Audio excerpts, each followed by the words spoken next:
होता था।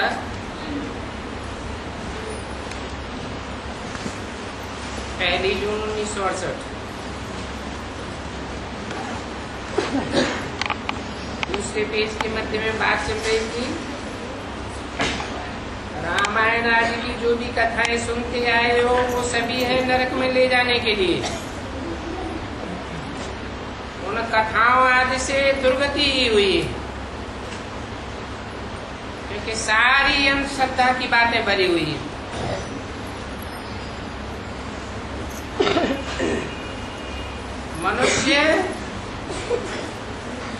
मनुष्य को कब सदगति नहीं दे सकता, क्योंकि मनुष्य मन वाला होता है। अमन चैन से रहना नहीं आता। मन सदैव चंचल है।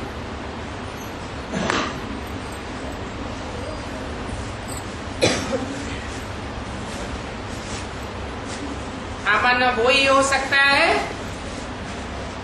जिसने अपने मन को पूरा कंट्रोल में किया हुआ।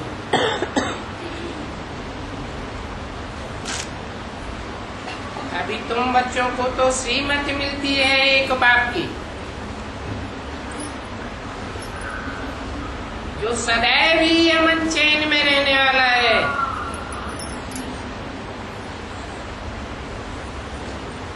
मुझे याद करो तो तुम्हारे पाप कर्म भस्म हो जाएंगे। जिनका आवरण मन बुद्धि पर चढ़ा हुआ है,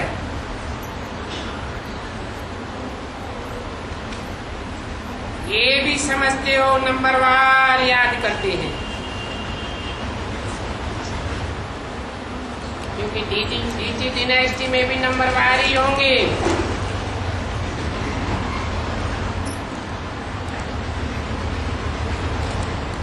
तो नंबरवार पुरुषार्थ करते हैं मन को एकाग्र करने का। बाप समझाते हैं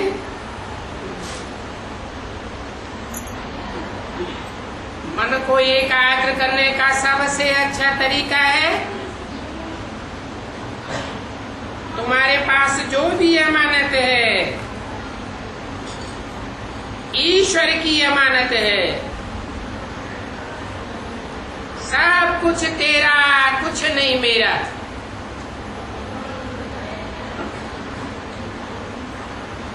कुछ मेरा है ही नहीं, तो मन कहाँ लगावेंगे।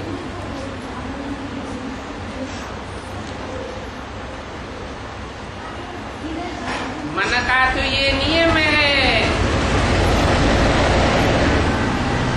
जहाँ मेरा तन होगा, जहाँ मेरा धन होगा, वहीं मन लगेगा। अगर धन और धन की सारी प्रॉपर्टी ईश्वर अर्थ है, ईश्वर के कार्य में लगाई दी, तो मन ईश्वर में ही लगेगा।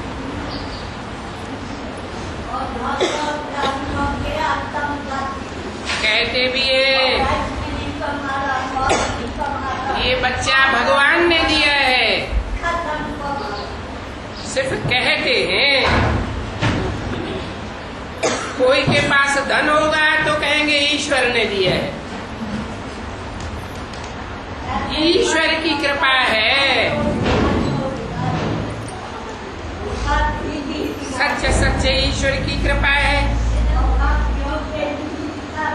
क्योंकि ईश्वर अर्थ जो कुछ दान पुण्य आदि करते हैं वो फिर दूसरे जन्म में अल्पकाल के लिए मिलता है। जैसे जैसे कर्म है वैसी वैसी प्राप्ति होती है। कोई धर्मशाला बनाते हैं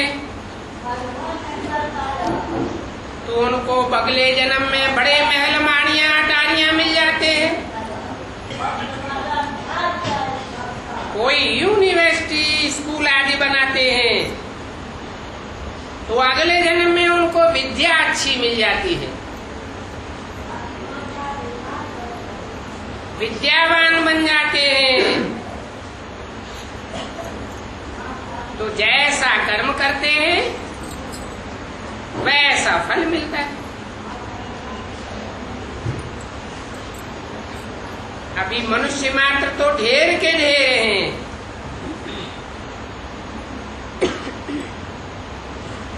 एक का स्वभाव, संस्कार, मेंटेलिटी न मिले दूसरे से। ये वैरायटी ड्रामा है।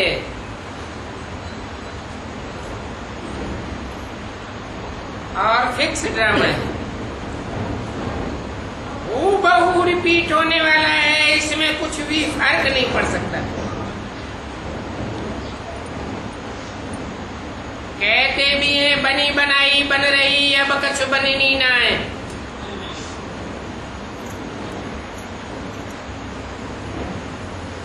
कब बनाई थी? 63 जन्मों में भी बनाई है। जैसे जैसे जिसने कर्म किए हैं वैसा वैसा इस जन्म में पुरुषार्थ चलता रहता है। जब ब्राह्मण बनते हैं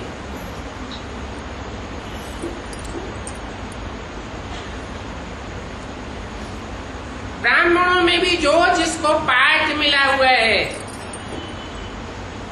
वो पाठ जरूर बजावेंगे। कोई का हड़कंप मचाने का पाठ है तो हड़कंप मचावेगा, धमचक्कर मचावेगा। अब जिसने जो पाठ कल्प पहले बजाया है वो ही बजावेंगे। तो देखो ये ड्रामा है, इसमें कुछ रद्दो बदल नहीं हो सकती।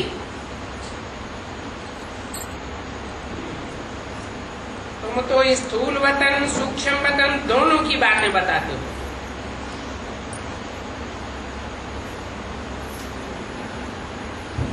यहाँ तक कि मूल वतन में भी नंबरवार एक्टर्स रहते हैं।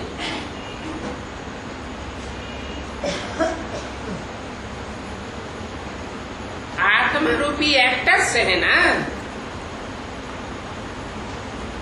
कोई अच्छी ऊंची कोटि के एक्टर्स होते हैं, कोई नीची कोटि के होते हैं। ऊंचा पार्ट बजाने वाले जरूर ऊंचे स्थान पर ही बैठेंगे ना, तो नंबरवार हैं। फिर नंबरवार ही अपने अपने समय पर आते हैं। कोई तो ऑलराउंड पार्ट बजाते हैं इस षष्ठी रूपी रंगमंच पर, और कोई फिर लास्ट में आते हैं मक्खी मच्छरों की सदस्य। 1-2 जन्म लिया और खलास, जैसे कि कोई वैल्यू ही नहीं।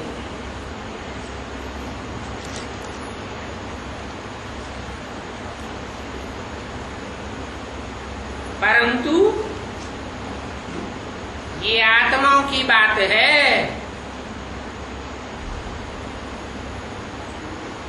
परमात्मा तो सारे कल्प में एक ही बार अवतार लेती है।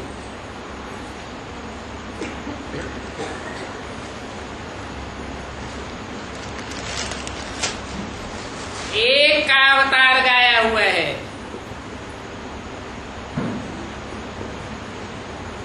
यूं तो सभी आत्माएं अपना अपना शरीर धारण करके पाठ बजाती हैं, ऊपर से नीचे आती हैं, उनको भी अवतरण कहें।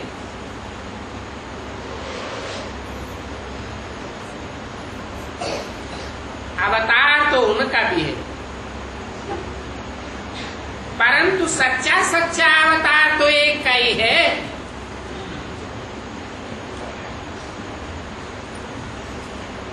बाप कहते हैं जब ड्रामा का चक्कर पूरा होता है तो मुझे आना पड़ता है।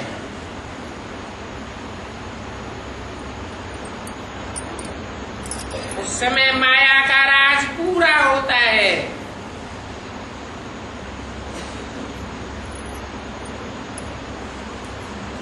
जब माया का राज पूरा होता है फिर मैं आकर के तुमको सतयुग त्रेता का राज भाग देता हूं। भगवान ईश्वर की स्थापना करते हैं। भगवान के सिवाय और कोई तो स्वर्ग की स्थापना कर ही नहीं सकता।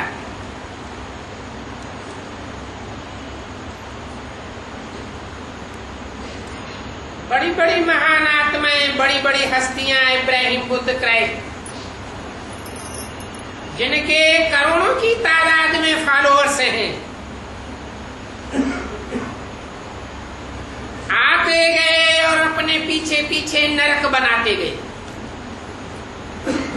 दुनिया और ही नरक बनती गई। स्वर्ग तो कोई ने भी नहीं बनाया। इसका मूल कारण क्या हुआ? इसका मूल कारण है कि कोई भी स्वस्थिति में टिकने वाला नहीं है। एक बाप ही है जो स्वर्ग का रचयिता होने के कारण सदैव स्वस्थिति में टिकने वाला है।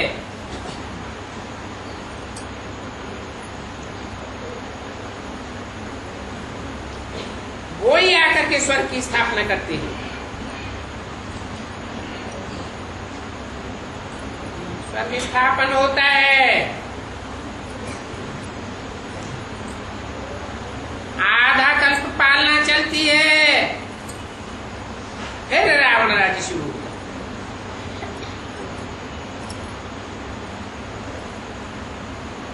रावण राज्य भी पहले सतो प्रधान, फिर सतो, फिर सामान्य, फिर तमो बन जाता है। दुनिया की हर चीज 4 अवस्थाओं से पसार होती है। जब बहुत दुख देते हैं तो कलयुग में जाकर के रावण का पुतला जलाते हैं। वो भक्त लोग तो समझते हैं परंपरा से जलाते आए हैं। बात समझाते हैं। पहले तो तुम एक शिव की ही पूजा करते थे,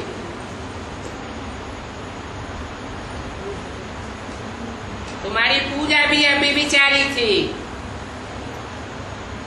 भक्ति कहो, पूजा कहो, बात एक ही है। पहले भक्ति भी अभिचारी होती है, सतो प्रधान होती है।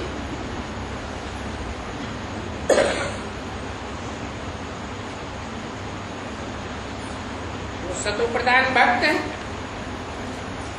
द्वापर युग के आदि में कहां से आए?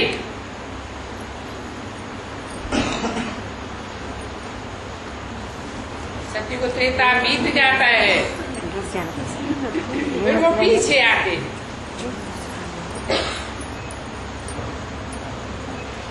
मनुष्य तो सभी कह देते हैं परंपरा से चला आता है। हमेशा से भक्ति चली आई है, कभी बंद नहीं हुई। ये मनुष्य तो जैसे ठिक्कर पत्थर बुद्धि बन गई। कोई अच्छी रीति पढ़ाई नहीं पढ़ते हैं तो कहते हैं ना तुम तो पत्थर बुद्धि हो। कुछ भी पढ़ते नहीं हो, तुम्हारी बुद्धि में कुछ भी बैठता नहीं, अपना ही रोना लगा रहता है। बेहद का बाप बेहद के बच्चों को भी ऐसे ही कहते हैं। मुझे याद करो तो तुम्हारे रुलाने धुलाने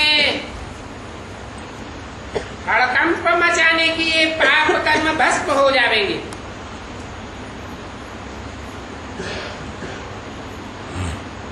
तुमने अंजाम किया है।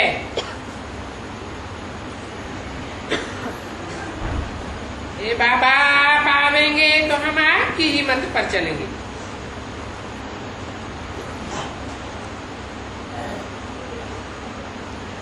जैसे वो गवर्नर कहता है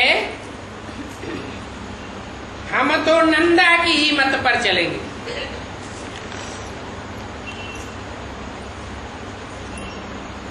तो हद की बात हो गई, या फिर है बेहद की बात।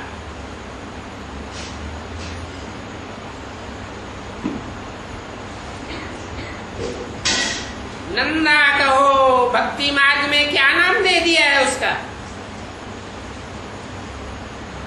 है? नंदा बाबा, सदैव आनंद में रहने वाला। तो ये बेहद की बात है।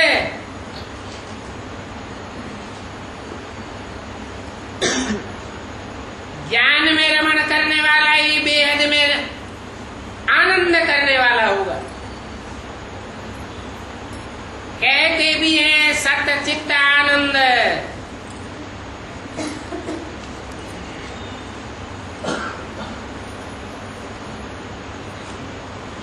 तो तुम बच्चे जानते हो कि अब हम बाप की श्रीमत से श्रेष्ठ बनेंगे, और श्रीमत मिलती है एक। रावण के तो अनेक मुख हैं, तो अनेक प्रकार की मत मिलती रहती है। ढेर के ढेर गुरु हैं, उनकी है भ्रष्टाचारी मत। अनेक मत वाला रावण है। राम को तो एक मुख दिखाते हैं।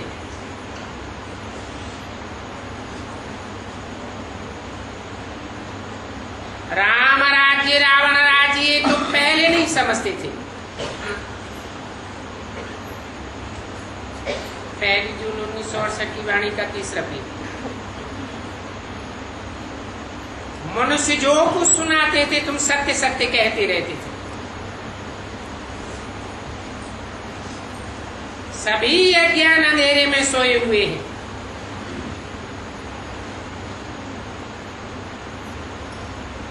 अभी तो तुम जो कुछ सुनेंगे उन सब बातों को सत्य सत्य नहीं कहेंगे। पहले तुम भी कुंभकर्ण की नींद में सोए हुए थे। अभी बाबा ने आकर के जगाया है। बाप कहते हैं जिस रथ में मैंने प्रवेश किया है वो भी बंदर बुद्धि था।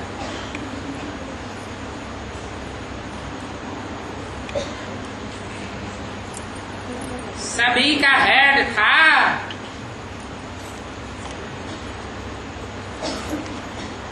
गायन भी है first so last, last so first.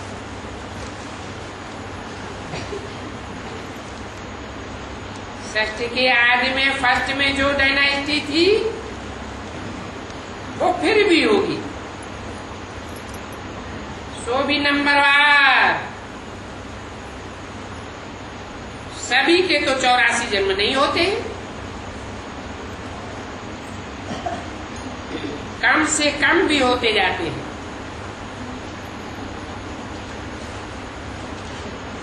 अभी तो बाप यह है।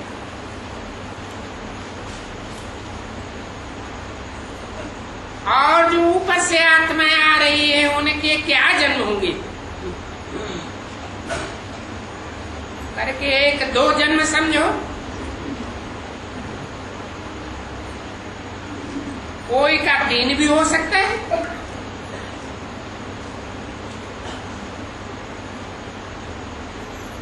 परंतु नहीं, बाप कहते हैं 1, क्योंकि जो भी नए आते हैं उनकी कितनी महिमा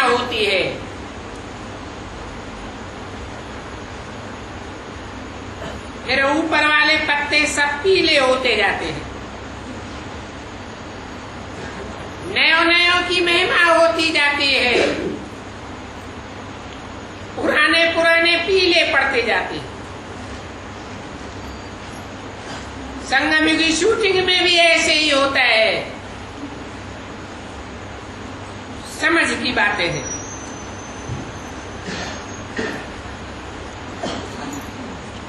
झाड़ के राज को भी बच्चों ने समझा है, और जिन्होंने समझा है वो दूसरों को समझाने लायक भी बने।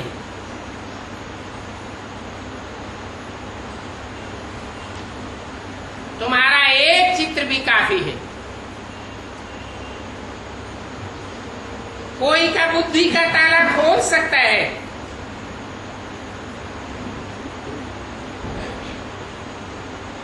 श्याम सुंदर का चित्र दिखाते हैं। बोलो, पुनर्जन्म तो मनुष्य ही लेते हैं ना। पुनर्जन्म लेना सतयुग आदि से शुरू होता है।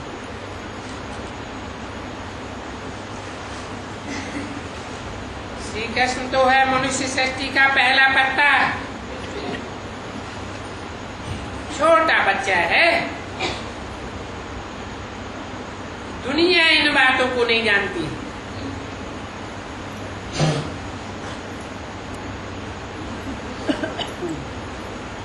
कह देते हैं शिव शंकर भोले भाले, भोलों का नाथ है, परंतु समझते कुछ भी नहीं। पत्थर बुद्धि है। हम भी कम नहीं थे, सबसे जास्ती पत्थर बुद्धि थे। इसलिए सबसे पहले पारस बुद्धि अब हम बन रहे हैं। गाया भी जाता है पत्थर बुद्धि सो पारस बुद्धि, पारस बुद्धि सो पत्थर बुद्धि। जो पारस राज्य बनता है वो फिर पत्थरों का राज्य बन जाता है। पारसनाथ और पारसनाथनी का राज्य था। यादगार नेपाल में बनी हुई है। नेपाल में फिर पारसनाथ के बदले पशुपतिनाथ कह देती, यानी कि जानवरों का नाथ है। नाथ माने नाथ डालने वाला, कंट्रोल करने वाला। ये पशुपति नाम है ना। बोलो, अभी जानवर तो सभी है।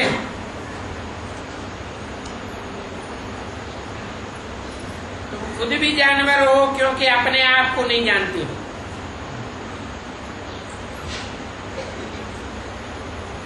अपने से भी जास्ती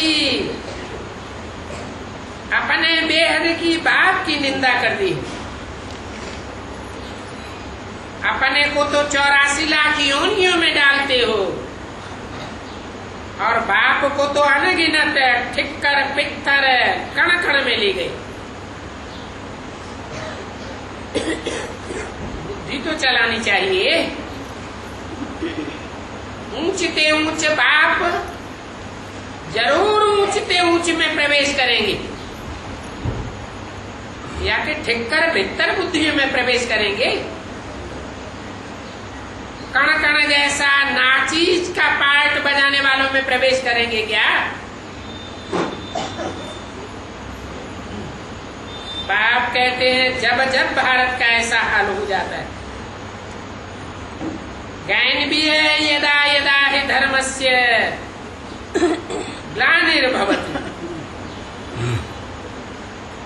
ये अक्षर गीता के हैं और कोई शास्त्रों में नहीं है।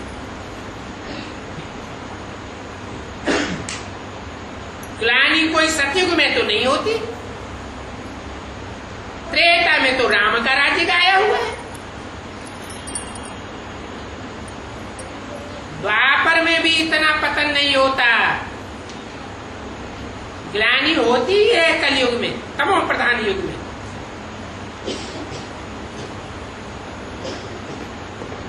देखो ये सभी शास्त्र हैं मनुष्य मत के, मनुष्य ने ही अपनी मत पर बनाए। ज्यों ज्यों मनुष्य का मन विकारी होता गया, क्योंकि शास्त्रों में और भी विकारी बनाने की बातें बढ़ते गए। ये कोई श्रीमत नहीं है,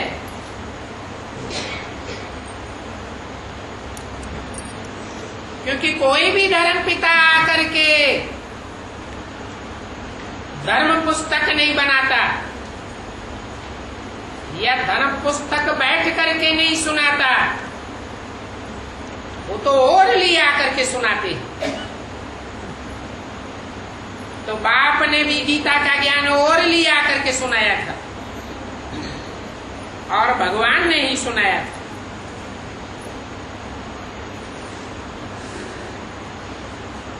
भगवान का एक ही शास्त्र है गीता।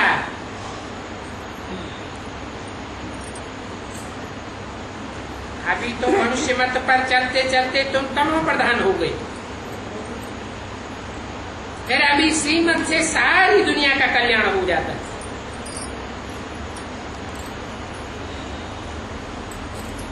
इस मनुष्य सृष्टि के बदले दिव्य देवताई सृष्टि की स्थापना हो जाती है। मन बुद्धि दिव्य बन जाती है। बाप फिर भी समझाए रहे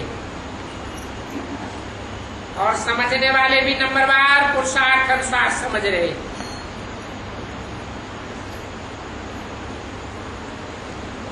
बाप तो चाहते हैं बहुत समझाने वाले तैयार होकर के निकले,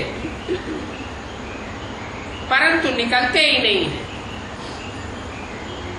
कोई को क्या बंधन लगा हुआ है, कोई को क्या बंधन लगा हुआ है। बंधन वाला पक्षी तो नीचे ही उड़ता रहेगा, निर्बंधन ऊंची ऊंची स्टेज में उड़ेगा।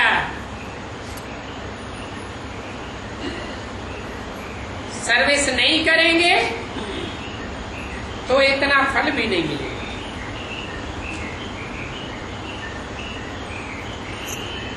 फिर बाप कोई राजी थोड़े ही होंगे। बाप तो सर्विसेबल बच्चों को ही याद करते हैं। बाप तो एक एक को जानते हैं। इन बच्चों में हमको याद करने वाले, सेवा करने वाले बच्चे कौन कौन हैं? आते तो यहाँ बहुत हैं, परंतु जो सेवा नहीं करते वो समझो यहाँ अल्पकाल के लिए आते हैं।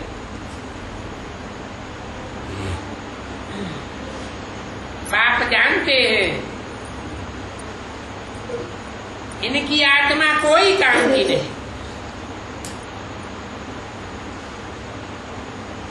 तुच्छ बुद्धि है। एक एक को देखते हैं, ये फर्स्ट क्लास बुद्धि है, ये सेकंड क्लास बुद्धि है, ये थर्ड क्लास बुद्धि है। ये थर्ड क्लास किसको क्या खींच सकेंगे, क्या सर्विस कर सकेंगे?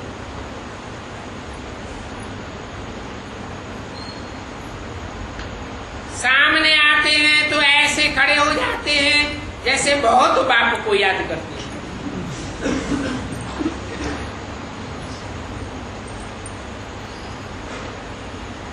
बाप बहुत प्यार करते हैं, क्योंकि बाप बड़ा डिप्लोमेट है। जानता हूं अच्छी रीत से, फिर भी प्यार से, आज से समझाता रहता हूं।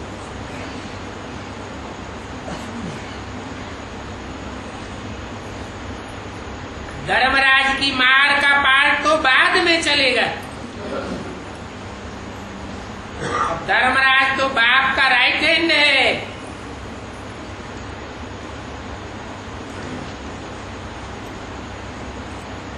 तो आर और प्यार से समझाते रहते हैं, सर्विस नहीं करते हो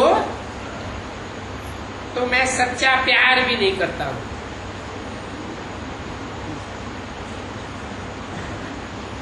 इसलिए बोला भी है, बाप के अंदर के प्यार की और बाहर के प्यार की बड़ी भारी युक्ति है। जो अच्छे बच्चे होते हैं उनकी तरफ दिल खींचती है। आज्ञाकारी सपूत बच्चा है,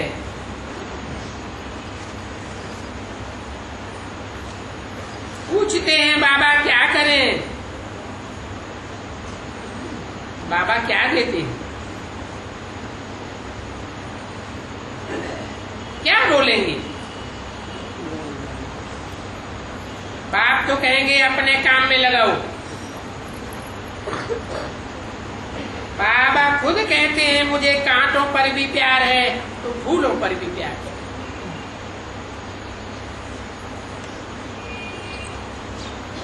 और कलयुग में तो कांटे भी हैं तो फूल भी हैं।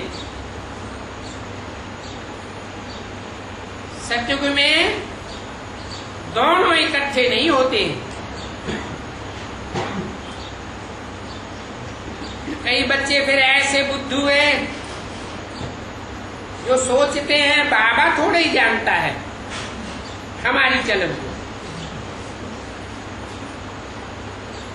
अरे बाबा को भी एक एक की अंदरूनी चलन जानने की क्या दरकार है?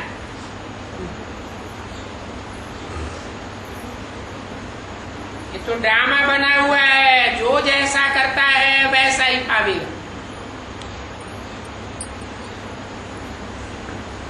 मुझे जानने और देखने की दरकार ही नहीं है। याद करेंगे तो उसका फल तुमको ही मिलेगा, याद करेंगे ही नहीं, सिर्फ कहते रहेंगे तो अपना पद भ्रष्ट कर देंगे। बाबा को जानने की व देखने की भी क्या पड़ी।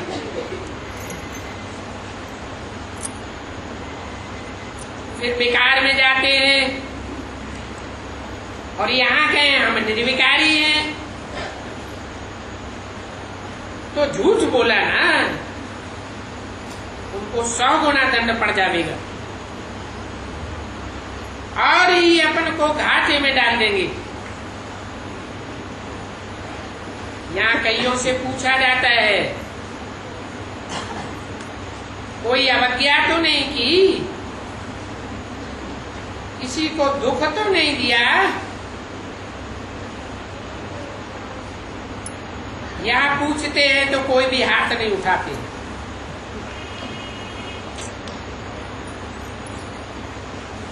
मेरे ध्यान में आता है ये 300-400 की मजलिस में 10-20 के सिवाय सभी को हाथ उठाना चाहिए कि हम अवज्ञा करते हैं, क्योंकि बाप के मुख से निकले हुए फरमान को मानते ही नहीं। अभी बाप कहते हैं माँ में कम याद करो, मूल यह एक ही बात है,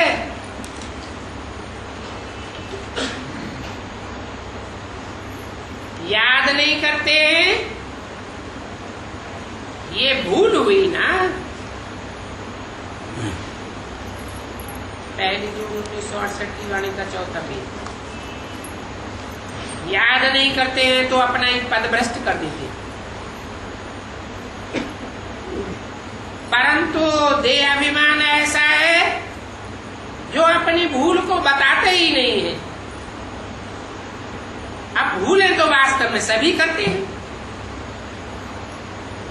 तो हाथ तो सभी को उठाना चाहिए। अभी अगर आप भूल बन जाए तो सब कर्मातीत अवस्था हो जाए।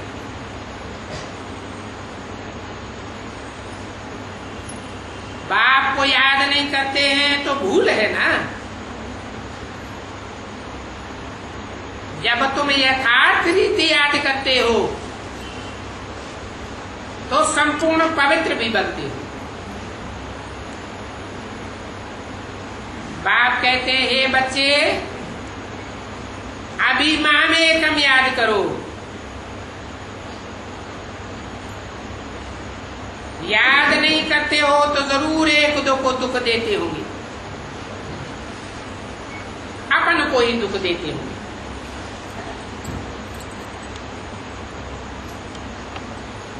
अभी 16 कला संपूर्ण तो कोई बना ही नहीं है, तो जरूर कोई न कोई भूल होती रहती है। मुख्य बात है, बाप कहते हैं अपन को आत्मा समझ, बाप को याद करो तो तुम्हारे जन्म जन्मांतर का जो बोझ है पापों का वो उतर जाएगा।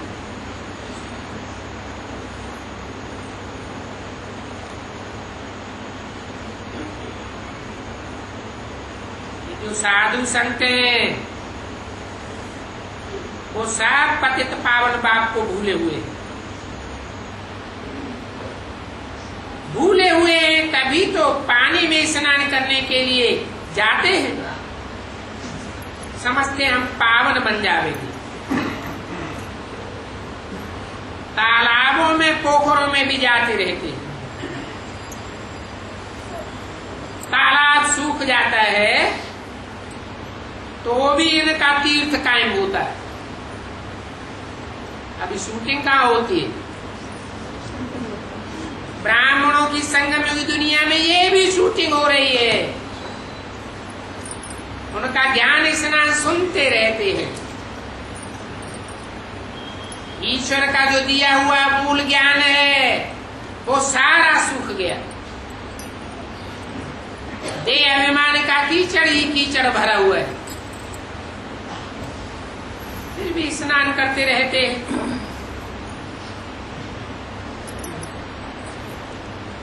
थोड़ा पानी भी उसमें डाल फिर मिट्टी से बैठ मलते हैं। पत्थर को भी पूजेंगे।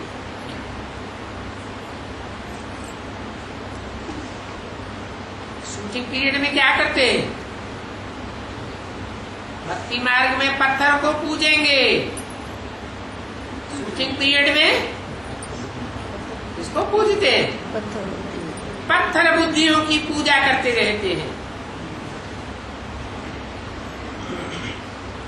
माथे पर रखेंगे,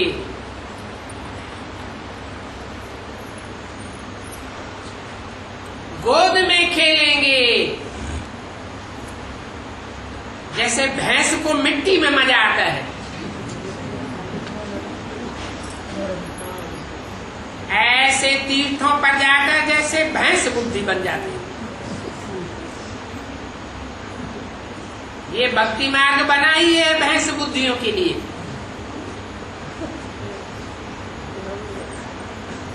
कितनों की पूजा करते रहते हैं, समझते कुछ भी नहीं, तवाई मिसल से देखते रहते हैं। अब भक्ति मार्ग में तो सभी है भैंस बुद्धि।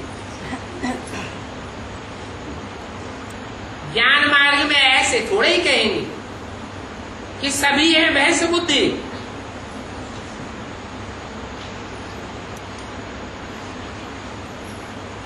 कोई तो ऐसे हैं कि गर्मी बहुत लगती है इसलिए जाकर ठंडे पानी में बैठते हैं। उनमें गर्मी भर जाती है विकारों की, इसलिए उनको चाहिए ठंडी शीतलता। काम अग्नि जलाती रहती। मैं तुमको ज्ञान चिता पर बिछा करके तुमको और तुम्हारी इंद्रियों को शीतल बनाता हूं।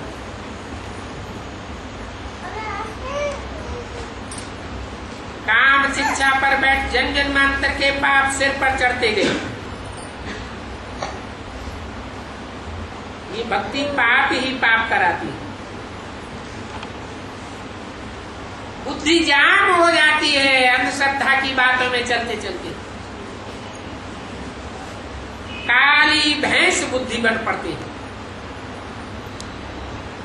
भैंस काली होती है ना, तो बुद्धि भी तमो प्रधान काली बन जाती है। उन्होंने फिर भक्ति मार्ग में कृष्ण को काला बनाई दिया। भगवानवाद ये काम चिच्छा पर बैठने से काले बने हैं। इसलिए कृष्ण को भी काला दिखाते हैं, राम को भी काला दिखाते हैं, नारायण को भी काला दिखाई दिया, जगन्नाथ को भी काला काला दिखाई दिया, और तो और शिवलिंग भी काला बनाए देते हैं। है कहाँ की यादगार? संगम युग में शूटिंग पीरियड में भी ऐसे ही होता है। ये सब बातें बोलने से मनुष्य बिगड़ेंगे। तुम कहेंगे कृष्ण काला है, तमो प्रधान है, 84 जन्म लेने वाले हैं, घड़ी घड़ी निश्चय निश्चय के चक्र में आने वाला है। तुम्हारी बात सुन करके ही बिगड़ जाएंगे।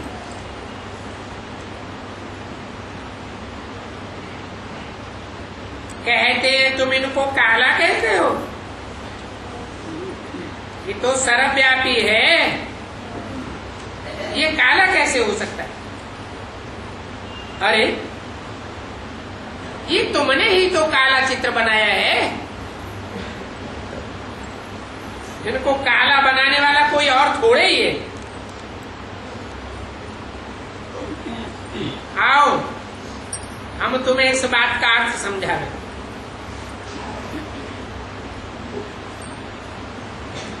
ये कृष्ण पहले गोल्डन एज में था,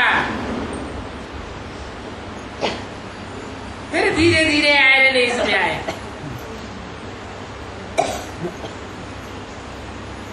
ये है ही आयरन एज।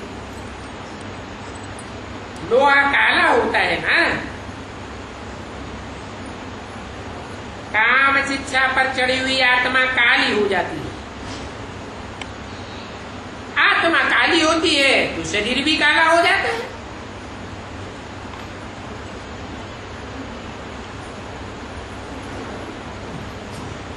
कोई कोई कहते भी हैं मनुष्य की बाहरी आकृति मन की एक प्रतिकृति है,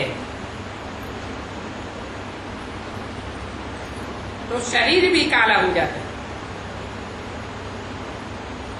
आत्मा पवित्र है तो शरीर भी पवित्र मिलेगा। तुम यहाँ आए ही हो आत्मा को पवित्र बनाने के लिए। जानते हो आत्मा पावरफुल बनती जाएगी और ये शरीर सड़ता जाएगा।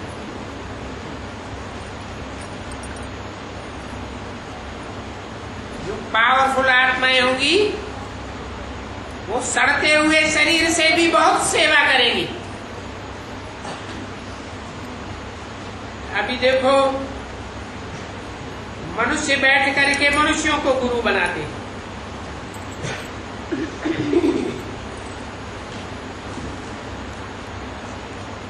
एक मनुष्य ने दूसरे को गुरु बना लिया। अब दोनों में बड़ा कौन?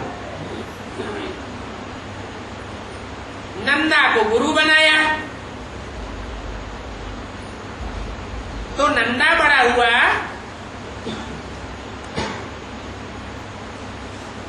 या उनकी चाटगुरी करने वाला मिनिस्टर बड़ा हुआ?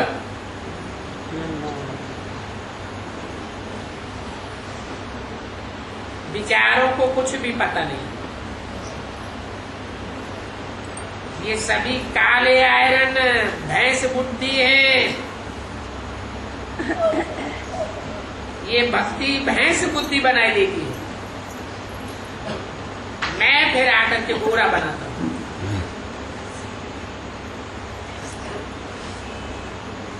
कृष्ण को श्याम सुंदर कहते हैं ना, कहते हैं परंतु जानते कोई भी नहीं है। जानना भी चाहिए ना। सुखी कहाँ होती है? ब्राह्मणों की दुनिया में ही ऐसे कच्चे ब्राह्मण हैं जो कहते हैं इस जन्म में कृष्ण उर्फ ब्रह्मा काला है, सतयुग के अगले जन्म में जाकर के गोरा कृष्ण बनेगा। उसकी यादगार भक्ति मार्ग में बनाई है। अब श्याम सुंदर एक ही चोले का गायन है या 2 जन्मों के चोले का गायन है? समझते कुछ भी नहीं।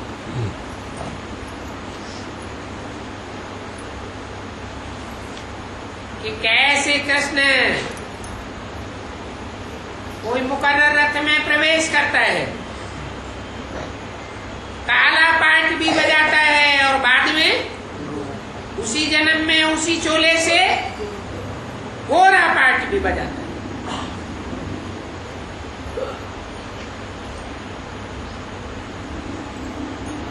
जो कृष्ण सतयुग का मालिक था वो पर कहाँ गया? 84 पुनर्जन्म लिए है ना।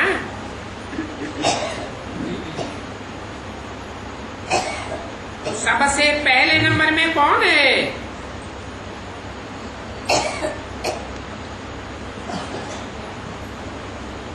पहले नंबर में जो मूल वतन से मुझे छोड़ करके आता है,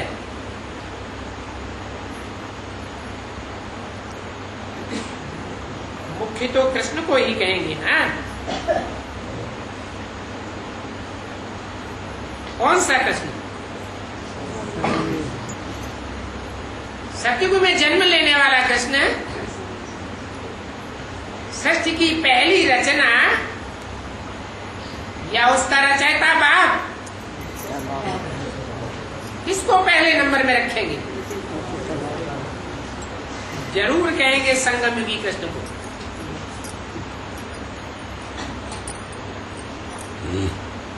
ये लक्ष्मी नारायण भी 25-30 वर्ष के बाद नाम पड़ता है।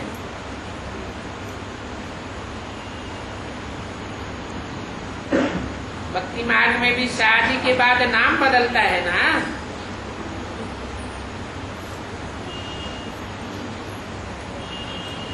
तो देखो पुनर्जन्म लेते लेते कैसे सांवरे बन जाते। तो अभी बाप भैंस बुद्धि से आकर के ईश्वरीय बुद्धि बनाते हैं। मनुष्य मत से लोग काले बन जाते हैं। अभी तुमको तो मिलती है ईश्वरीय मत। अभी भी जो भक्ति के कर्म कांड आदि सिखलाते रहते हैं वो है आसुरी संप्रदाय। बाप कहते हैं भक्ति मार्ग मुर्दाबाद, ज्ञान मार्ग जिंदाबाद, परंतु बुद्धि में बैठता ही नहीं। और ही भक्ति के संस्कार पक्के करते जाते हैं, तमो प्रधान बनते जाते हैं। बाप ने हिसाब भी बताया है ना। जो सबसे जास्ती भक्ति करते हैं उनको ही फिर भक्ति का फल मिलता है।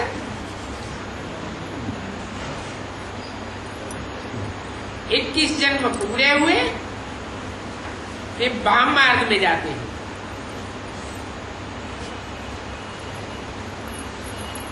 आत्मा पुनर्जन्म लेती रहती है। पुनर्जन्म में नाम रूप देश काल सभी बदल जाते हैं। अभी वो पहले जन्म वाला कृष्ण तो है ही नहीं। हाँ, जो हो करके गए हैं उनके यादगार चित्र हैं। पूछते हैं परंतु उनका पूछना भी अर्थ रहित हो जाता है। अच्छा, मीठे मीठे बच्चों को याद प्यार गुड मॉर्निंग। ओम